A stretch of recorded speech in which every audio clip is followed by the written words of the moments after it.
Hello friends, we will discuss database design patterns, which is one among 5 different groups of microservices design patterns. Request you to please go through MSA design pattern part 1 prior to this presentation.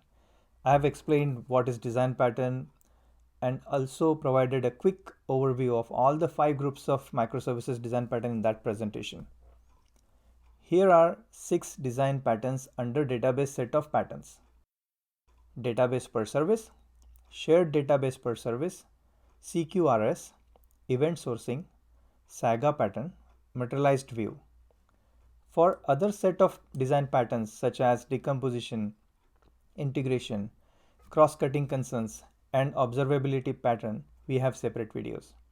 So coming back to database pattern, we think about how data is handled with this new approach of microservice architecture. So few points to keep in mind. Services must be loosely coupled. This will help services to be developed, deployed, and scaled independently. Business transactions may span multiple services. Some business transactions would need to query data owned by other services. Databases must sometimes be replicated and shared to scale. Different services have different data storage requirements. Let's look into database per service. Here, the perspective is no direct data exposure, which means the service will share its data only through response to a request. No one will execute any select query or have access to the table owned by a service. The database is part of the implementation of a service. Here we have 3 options. Option 1, we can have private tables accessed by the service itself. Option 2, schema per service that is private to that service. And option 3 is database per service. This pattern increases scalability. Also, we can use any type of database that is suitable for that particular service. Some might need text searching, so we can go with Elasticsearch. Some need document DBs, so we can think of MongoDB, and so on. The next pattern is shared database, but this is a major anti-pattern referred to as distributed monolith. Probably the majority of legacy implementation, before microservice architecture, would fall in this pattern, where a bunch of services accesses a big common database. This pattern increases tight coupling, so one service has access to data of another service and can even alter that data. In the microservices world, this pattern has to be used as a last resort with utmost care, where denormalization is an issue, and again, this has to be a stopgap arrangement only. Now let's look at command query response segregation pattern, also known as CQRS. In service, we have multiple operations. A few of the operations are called more frequently. By using CQRS pattern, we can scale operations that are called more often. How does it work? Let's look at this diagram. Here, we know the get or read operation is called more than the write operation. So CQRS suggests breaking this into 2 services, that is a read service and a write service. And as per database per service pattern, we will split DB as well. But essentially, the data written by the write operation will be read. So we should set up asynchronous replication between the DBs or tables between the read and write service. Now, as we have this read and write split into 2 services, we are free to scale the read as per the call volume. In this pattern, we address the isolation and scalability principle of microservices. Next is the event sourcing pattern. Normally, we store state of records in our database to increase the level of information. Event sourcing pattern helps to store the sequence of state changing events. These are event timestamps for different statuses. One example could be order status.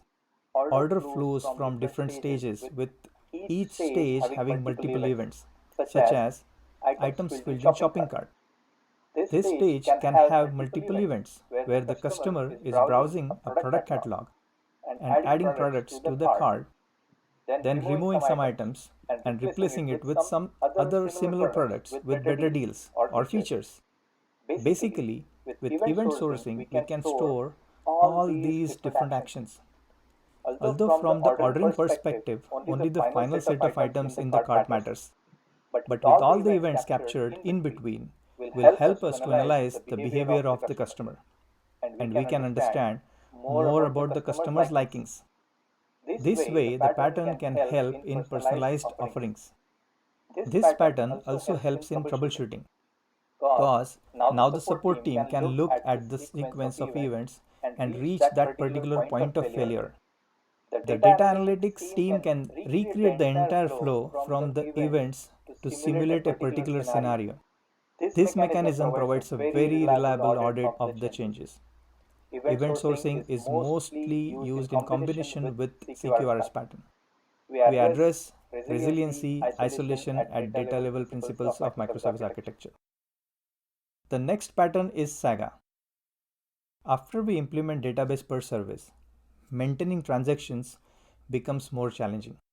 Saga represents a single business process or a single workflow, as that's where we will be worried about the transaction.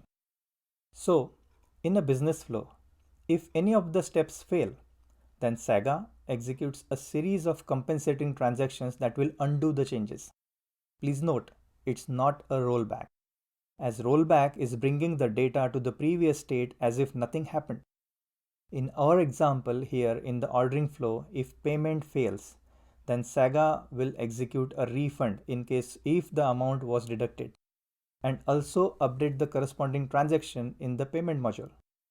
It will also notify ordering about payment failure and executes cancel order in ordering module. This means we will see two rows in the database for the failed transaction.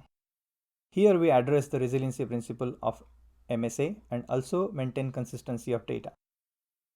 Now let's look at materialized view. Here we need to move our focus from how the data is stored to how the data is read. Materialized view, let's not be confused by database views, where we create a virtual table that can combine data from different tables. Here in materialized view, it is essentially a separate physical table in the database. Materialized views can be looked at as an extension of database views, where the query results from the database view needs to be stored or inserted in the physical table so that API can read it for a particular purpose. The concept is to have data locally available for the service to improve or address the performance issue. The applicability is where we want to join different tables, probably from different data centers, or wherever the table joins can result in slower performance. Just to understand the concept, let's look at this very simple example. The API frequently needs the count of services which it reads from the materialized view that is readily available. Otherwise, a logic to relate the tables and then count would have to be executed for each query. Many of us might have already faced latency issues while pulling data from different data centers. Materialized views, being pre-populated views in a separate physical table that has data exactly what is required by the API or service, helps avoid the latency problem. Word of caution, data transfers between cloud can result in huge cost, so it's not recommended. But until we are in the migration phase, which for an enterprise can go long, few months to a couple of years, there would be data moving from on-premise to cloud and also from one cloud to another cloud. So the use of materialized view should be decided by comparing the cost of performance issues against the cost of data transfer. Treat materialized view like specialized cache. Of course, it's disposable data that can be rebuilt anytime from the primary database, which is also referred to as a source of truth. This covers database pattern. For more videos on remaining design patterns, DevOps, cloud, please visit infonesta.com. If you find this video useful, then please subscribe for notifications. Thanks for staying around. See you soon.